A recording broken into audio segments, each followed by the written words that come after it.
Foreign secretary meet করেছে এবং তারপরে যেটা হয়েছে সেটা হলো যে ব্যবসা মোটামুটি পিক আপ করেছে।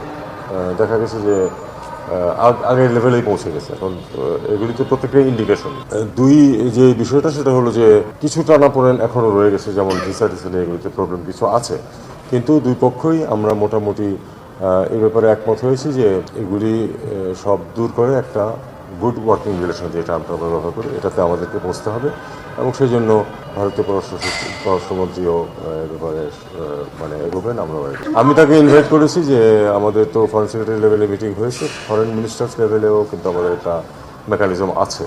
আমি তাকে বলেছি যে আমাদের পররাষ্ট্রমন্ত্রী গতবার আপনাদের দেশে গিয়েছিলেন, এখন আপনার আসার কথা ঢাকায়, আপনি যদি কোনো সময় কনভিনিয়েন্ট টাইমে আপনি আসেন, আপনি সময় জানালে আমরা সেই অনুযায়ী অ্যারেঞ্জমেন্ট করবো। এটুকুই কথাবার্তা। He was positive to all the indications that I gave. এটা দুই ভাগ।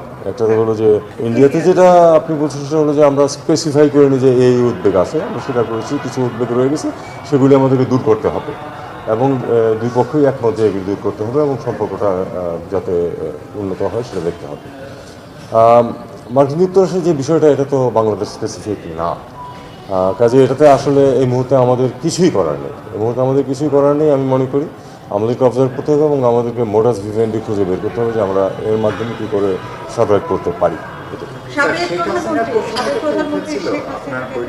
আমরা একটা চিঠি দিয়েছিলাম, সেটা কোনো রিপ্লাই এখন আমরা পাই না।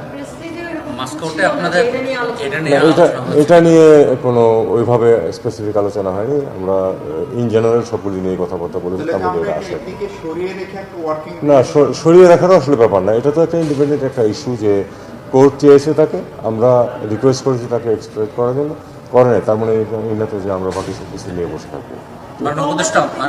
আমাদের পাকিস্তানের সাথে একটা স্বাভাবিক সম্পর্কে আমরা গিয়েছি, যেটা নিয়ে ভারতের হয়তো অতীতেও ডিসপুট ছিল, খুব অবকাশিত। এটা নিয়ে আমাকে কিছু জিজ্ঞেস করেন।